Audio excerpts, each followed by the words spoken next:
इसके बाद नंबर आ गया नकुल का। नकुल बोले मैंने देखा कि एक मुर्दा और उसको 4-5 लोग उठा रहे, नहीं उठ रहा। बोले ये तो घर घर की कहानी होगी, क्या होगी? बोले एक माता पिता के 4 बच्चे होंगे, चारों का माता पालन पोषण करेगी, लेकिन जब माँ बूढ़ी हो जाएगी तो एक को बच्चे उसका पालन नहीं करेंगे और उसको जा करके वृद्धाश्रम में डाल के आ जाएंगे। आज माताएं हमारी वृद्धाश्रम में है ना, पिता हमारे वृद्धाश्रम में है। हमारा एक ऐसा देश था जिस देश में आश्रम तो होते थे लेकिन संतों के होते थे, और आज वृद्धाश्रम होते हैं। और अधिकतर उन लोगों की माताएं, उन लोगों के पिता वृद्धाश्रम में हैं जिनकी तनख्वाह 5 लाख रुपया महीना है, जिनके 10 फैक्ट्रियां हैं, जिनके घरों में बहुत पैसा की आमद है, उनके माता पिता आज वृद्धाश्रम में पड़े हैं। किसी गरीब के माता पिता वृद्धाश्रम में नहीं पड़े। कैसा समय है? जिन लोगों ने अपने बच्चों को पढ़ाया लिखाया, डॉक्टर बनाया, और डॉक्टर बन के वो चले गए विदेश, कौन करे माँ की सेवा, कौन करे पिता की सेवा? जाओ वृद्धाश्रम में। क्यों भाई? वृद्धाश्रम में रह करके माता पिता खुश रह सकते हैं? क्या व्यक्ति को पेट भर भोजन मिलने से ही बात बन जाती? क्या पेट भर भोजन से बात नहीं बनती? अरे माता और पिता भी चाहते हैं कि मेरा बेटा सामने हो, मेरे परिवार के नाती पंती सामने हो, बड़े प्यार से खेलते और खिलाते हो, एक बार प्रेम से माँ कह करके बुलाता हो, प्यार से खाते और खिलाते हो, तब वृद्धाश्रम में खाने को अच्छा मिलता है। मैं जानू, मुझे मालूम है आपके घर से ज्यादा अच्छा भोजन वहां मिलता है, लेकिन आपके मन का नहीं मिलेगा, आपके मन का नहीं मिलेगा। वहां भी भोजन की एक वो बनाया जाता है, वहां पर किस दिन क्या भोजन देना है, कैसे देना है, उसका एक बना होता है, लिस्ट बना के रखते हैं, बायलाज उनका बना है, वो भोजन वही बनाएंगे, क्योंकि वहां पर एक लोगों को तो बनना नहीं, 100-200 आदमी को बनना है, बनता सब कुछ है, लेकिन उसमें से एक बुजुर्ग का मन है कि आज मुझे खीर मिल जाती तो अच्छा होता, लेकिन उस दिन खीर का दिन नहीं, उस दिन तो खिचड़ी का दिन है, वहां खिचड़ी बनेगी। तब वो बूढ़ा आदमी मन मार के रह जाएगा, कह नहीं सकता कि मुझे आज खीर खाने की इच्छा है, और वहां पर खिचड़ी बनी वही खाना पड़ेगा। लेकिन घर में तो कह सकता है बेटा आज थोड़ी खीर बनवा देना, आज मुझे पूड़ी बनवा देना, आज रोटी बनवा देना, लेकिन वहां एक बायलाज जो बना हुआ है उसी अनुसार मिलेगा भोजन। आपको क्या मिलना है? सबको वही चीज मिलेगी जो बनाया गया। अगर खीर बनी तो खीर सबको, खिचड़ी बनी तो खिचड़ी सबको, पूड़ी जो भी बनेगा सबको समान रूप से मिलेगा। वहां कोई बुजुर्ग ये नहीं कह सकेगा हम ये नहीं खाएंगे, खाना पड़ेगा उसको। और दूसरी बात, वहां दिन भर बैठो भजन करो, अच्छी बात है, आप भजन कर सकते हो, लेकिन वहां तुम्हें कोई माँ कहने वाला नहीं है, कोई पिता कहने वाला नहीं है, कोई तुमसे ये नहीं पूछने वाला है कि आज तुमने खाना नहीं खाया, क्यों नहीं खाया, खाओ और चाहे ना खाओ। घर में अगर माँ भोजन नहीं करती है तो कोई पूछ लेता है आज तुमने भोजन क्यों नहीं खाया, क्यों नहीं खाया? ये है प्रेम की भाषा, वहां नहीं कोई पूछने वाला। तो हमारे लोग आज वृद्धाश्रम में हैं, वृद्धाश्रम में पड़े हैं, और भारतवर्ष के लोग वृद्धाश्रम में पड़े हों तो फिर आपके धर्म की क्या दशा होगी आप लोग खुद समझ लो। जिस भारतवर्ष में माता और पिता का सम्मान करने वाले महापुरुष हों, और उस देश में माता और पिता वृद्धाश्रम में पड़े हों, तो वो कहने लगे वो ऐसा होगा। फिर बोले सहदेव, नकुल सहदेव बोले तुमने क्या देखा? बोले मैंने देखा एक गाय बछिया से ब्याही है और बछिया का दूध गाय पी रही थी। बोले कलयुग में ऐसे ही होगा। कैसा होगा? बोले बिटिया पैदा करेगी और बाप बैठ के खाएगा, बेटी पैदा करेगी और बाप बैठ के खाएगा। ये कलयुग में हो रहा है कि नहीं हो रहा है? ये हो रहा है। ये कलयुग है। इस कलयुग में क्या क्या होने वाला है महापुरुषों ने तो पहले ही बता दिया, बहुत कुछ बताया था, और आज है वो भी सामने आ रहा है। हमारे यहाँ एक संत जी थे, वो हमेशा कहते थे कलयुग में सारा सामान पुड़िया में बिकेगा, सारा सामान पुड़िया में बिकेगा।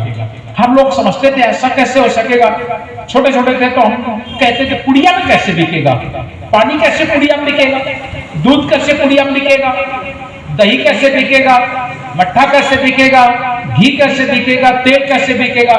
आज बोलो भाई, सारा चीज पैकेट में मिलता है कि नहीं? दूध भी, दही भी, घी, मट्ठा, तेल, चाय, जो कुछ सब कुछ, पानी भी मिलता है, सब कुछ।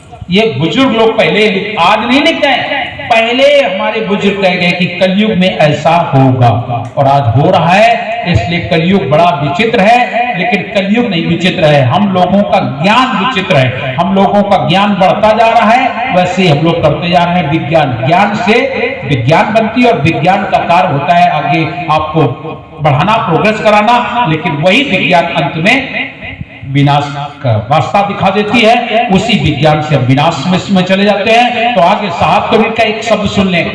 साहब कबीर ने क्या हमें बताया कलयुग के लिए? साहब कबीर कहते हैं, वाल्मीकि कहे गए सिया से, वाल्मीकि कहे गए सिया से, ऐसा कलयुग आएगा और ब्राह्मण होके वेद न जाने, मिथ्या जन्म गवावेगा। आज है ऐसा कि नहीं? और आगे हो जाएगा, और हो जाएगा। ब्राह्मण होके वेद न जाने, वेद जानने का मतलब ऋग्वेद, यजुर्वेद, सामवेद, अथर्ववेद कह देना नहीं, इन वेदों को पढ़ना नहीं, पढ़ना भी नहीं होता है। पहली बात तो हमारे जो ग्रंथों में लिखा है उस हिसाब से हम आपको बताएं कि आज भारतवर्ष के अंदर वेद पढ़ने वाला कोई बिरला हो तो हो, नहीं तो वेद पढ़ने वाला नहीं, वेदों को पढ़ा नहीं जा सकता है। हमारे यहां कबीर मंसूर में एक घटना लिखी है। एक राजा साहब ने कहीं कुआं खुदवाया, और जब कुआं खुदवाया तो जब नीचे खोदते जा रहे थे तो देखा क्या, उसमें एक संत जी बैठे, संत जी बैठे। सारे मजदूरों ने देखा अरे संत बैठे, बंद कर दिया काम। राजा साहब को बताया, महाराज इसमें तो एक साधु बैठा है, साधु बैठा है। बोलिया आए, राजा साहब ने देखा सभी लोग प्रणाम कर रहे हैं, लेकिन वो अपने ध्यानास्थ बैठे हुए, ध्यान में बैठे हुए। सब लोग बोले उनको जगाओ भाई, कैसे जागेंगे? तो कुछ लोगों ने आवाज की, ढोल ताशे बजाए, बढ़िया नक्कारा बजाया, लेकिन वो जागे नहीं, जागे नहीं।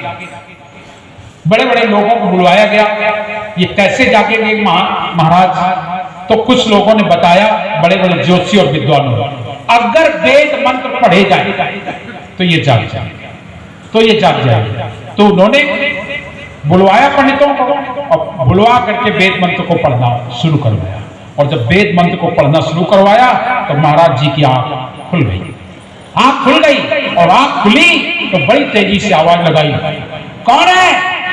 वेदों को झूठा करने वाला, वेदों को गलत पढ़ने वाला कौन है? आंख खुल गई, आवाज लगाई, हाथ जोड़ के सारे लोग बैठ गए। महाराज जी बोले, क्या कलयुग का समय आ गया? क्या कलयुग चल रहा है? बोले हाँ महाराज, मैं कलयुग वासियों का मुंह नहीं देखना चाहता हूं, बंद कर दो, बंद कर दो। बोले यहां से गंगा कितनी दूर है? बोले गंगा तो यहां से बहुत दूर है। बोले मैं गंगा के किनारे बैठा था। गंगा का पानी कैसा है? बोला जैसा सब नदियों का वैसा गंगा। अपना कमंडल खोल के दिखाया, बोले देखो ऐसा पानी था गंगा का, एकदम दूध जैसा साफ सुथरा पानी। देख करके बोले बंद कर दो। वेदों को पढ़ने वाला, उस बात से मुझे लगता है कि आज वेदों को पढ़ने वाले कोई नहीं है। वेदों का रहस्य जानना बड़ा कठिन बात है। वेदों को आप लोग समझते हैं कैसे, क्यों नहीं पढ़ सकते? क्योंकि वेद जो लिखे गए, जो पुराना है, आज नहीं, आज तो जो जिसकी मर्जी आती वही कहता मैं वेद पढ़ देता हूँ, वेदों की टीका कर दिया। आर्य समाज वाले आए, उन्होंने अलग टीका कर दिया। अभी ये आपके ओम शांति वाले आ गए, उन्होंने अलग टीका कर दिया। कोई ने कुछ टीका कर दिया। आज वेदों की टीकाओं पर टीका है, कहाँ जाने कितनी टीकाएं कर दी। लेकिन वेद जो थे, मूल जो वेद है, उनमें जो लिखा गया है, ऊपर एक लाइन है और पूरा लिखा है, उसमें कोई टुकड़ा नहीं है। एक तरफ से पूरा लिखा है, लाइन पूरी खींची है, पूरा उसमें लिखा हुआ है, उसमें कोई संधि विच्छेद नहीं।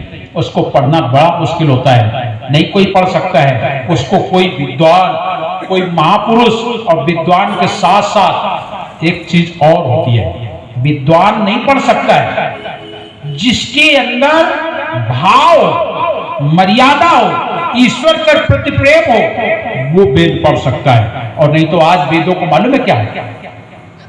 अलग अलग अर्थ, सब ने अलग अलग अर्थ बताए। जितने भी आप लोग वेद की टीका पढ़ोगे, सारी टीका, जैसे साहब कबीर का ग्रंथ है बीजक, लोग पढ़ते ना। बीजक तो एक ही है और टीकाकार बुरहानपुर में जा करके अलग टीका की गई, पूरनदास जी ने अलग टीका की और वहीं से निकलकर अभिलाष दास उन्होंने अलग टीका की। एक गैर कबीर पंथी उसने टीका कर दी अलग, एक दूसरा आया उसने अलग। अब तुम बताओ, ग्रंथ तो एक ही है, टीकाएं अलग है। बीजक को कौन पढ़ सकता है? बीजक को पढ़ने वाला ऐसा नहीं कि सारे लोग बीजक पढ़ लो, आप लोग बीजक पढ़ो रोज, लेकिन बीजक पढ़ना नहीं आता है। बीजक को ऐसे पढ़ लोगे? बीजक को पढ़ने के लिए जिसके अंदर साहब से प्रेम हो, भाव हो, भक्ति हो, अनुराग हो, और वो व्यक्ति अगर बीजक पढ़ेगा तो बीजक का सही अर्थ निकलेगा। और नहीं तो आप लोग कैसे कैसे अर्थ लगाओगे, क्या अर्थ लगाओगे, कैसे अर्थ लगाओगे? साहब कबीर का एक भजन आप लोग गाते हो, उसमें कहते हो, गुरु ने पठाया चेला न्यामत लाना, पहली भिक्षा लकड़ी लाना, वन जंगल के पास न जाना, गीली सूखी छोड़ के बच्चा गट्ठर बांध के लाना। अब क्या अर्थ लगाओगे, क्या अर्थ लगाओगे? जो जैसा वैसा। एक साखी में कहते हैं दूसरी भिक्षा अन्न की लाना, गांव गली के पास न जाना, कूटा पीसा छोड़ के बच्चा तोली भर के लाना, गुरु ने पठाया चेला न्यामत लाना। उसमें एक और चीज दे दिया गया, तीसरी भिक्षा कलियां लाना, जीव जंतु को नहीं सताना, जिंदा मुर्दा छोड़ के बच्चा तोली भर के लाना, गुरु ने पठाया चेला न्यामत लाना। आप लोग अर्थ लगाते रहो। इसमें मैंने 2-3 अर्थ सुने। एक कहा चौथी भिक्षा जल की लाना, नदी तालाब के पास न जाना, गर्म और तीता छोड़ के कमंडल भर के लाना, गुरु ने पठाया चेला न्यामत लाना। अब बताओ तुम कैसे लाओगे?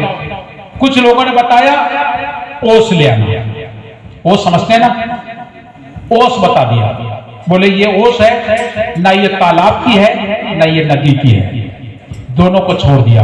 क्यों भाई? वो ओस बताया, साहब इतने ही सोचते थे। मांस के बारे में बता दिया, एक लोगों ने बताया मांस के बारे में, मैं तो सुन के तंग रह जाता हूं। मांस बताया, बोले जिंदा मुर्दा छोड़ के बच्चा हंडी भर के लाना। कौन सा मांस ले आना?